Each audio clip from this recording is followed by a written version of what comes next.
Hello दोस्तों, कैसे हैं आप सब। एक बार फिर से आपका स्वागत करता हूं आपके अपने चैनल अमेजिंग एडवेंचर हिंदी में।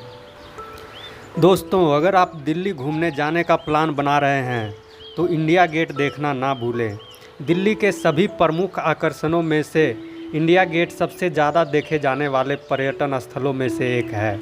इंडिया गेट के नाम से प्रसिद्ध अखिल भारतीय युद्ध स्मारक की भव्य संरचना विस्मयकारी है और इसकी तुलना अक्सर फ्रांस में आर्क डी ट्रायम्फ, मुंबई में गेटवे ऑफ इंडिया और रोम में कॉन्स्टेंटाइन के आर्क से की जाती है। दिल्ली शहर के केंद्र में स्थित इंडिया गेट देश के राष्ट्रीय स्मारकों में सबसे लंबा यानी 42 मीटर लंबा ऐतिहासिक स्ट्रक्चर सर एडविन लुटियन द्वारा डिजाइन किया गया था और यह देश के सबसे बड़े युद्ध स्मारक में से एक है। इंडिया गेट हर साल गणतंत्र दिवस परेड की मेज़बानी के लिए भी प्रसिद्ध है। आज का हमारा आर्टिकल देश के सबसे ऊंची युद्ध स्मारक इंडिया गेट के बारे में है।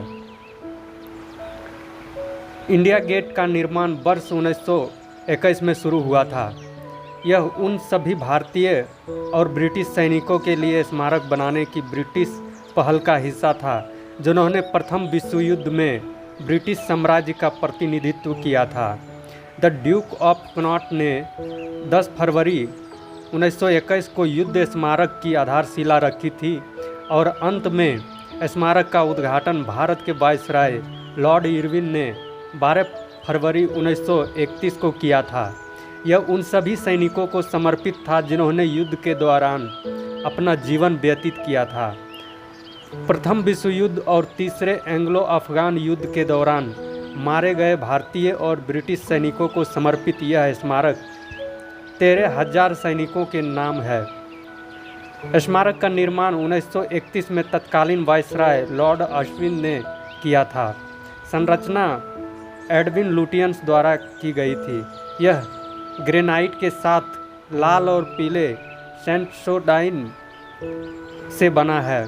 स्मारक के नीचे आप एक अमर ज्योति देख सकते हैं जो उन सैनिकों को श्रद्धांजलि देती है जिन्होंने 1971 में भारत पाक युद्ध में अपनी जान गंवाई थी।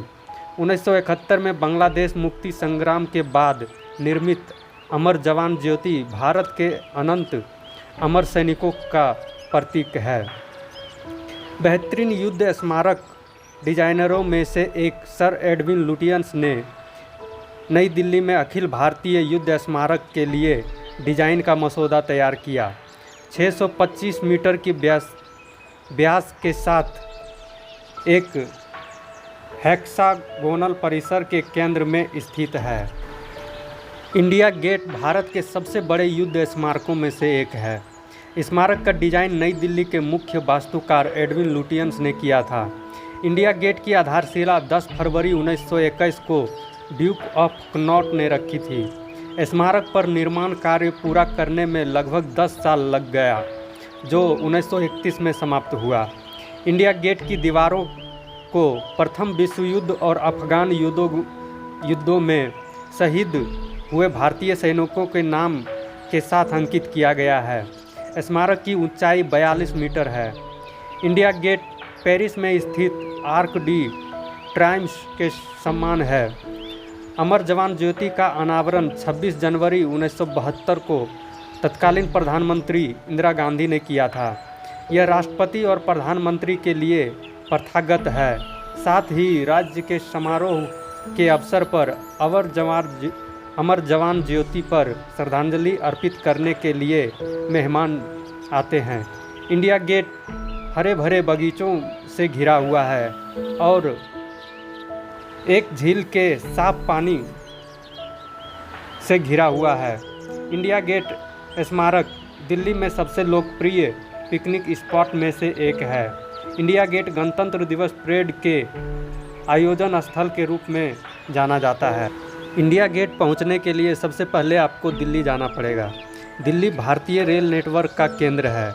शहर में नई दिल्ली और पुरानी दिल्ली में 2 प्रमुख रेलवे स्टेशन है।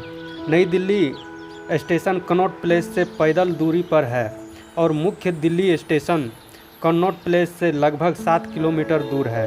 इंडिया गेट जाने के लिए आप दिल्ली के हज़रत निज़ामुद्दीन स्टेशन या फिर नई दिल्ली स्टेशन उतर सकते हैं।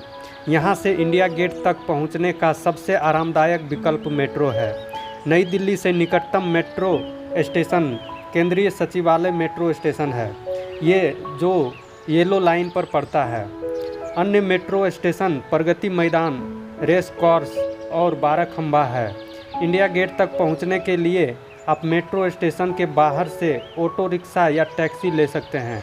वैकल्पिक रूप से आप शहर के किसी भी बिंदु से डीटीसी बस ले सकते हैं।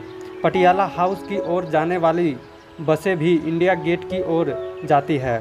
पर्यटकों को वाहनों को स्मारक तक ले जाने की अनुमति नहीं है, इसीलिए शाहजहां रोड के पास इंडिया गेट पर्यटकों के लिए एक अधिकृत कार पार्किंग क्षेत्र उपलब्ध है। यह स्मारक से लगभग 600 मीटर की दूरी पर है। अगर ये वीडियो पसंद आया हो तो लाइक करें, कमेंट करें और सब्सक्राइब करना बिल्कुल ना भूलें। साथ में बेल आइकन को ज़रूर दबाएं।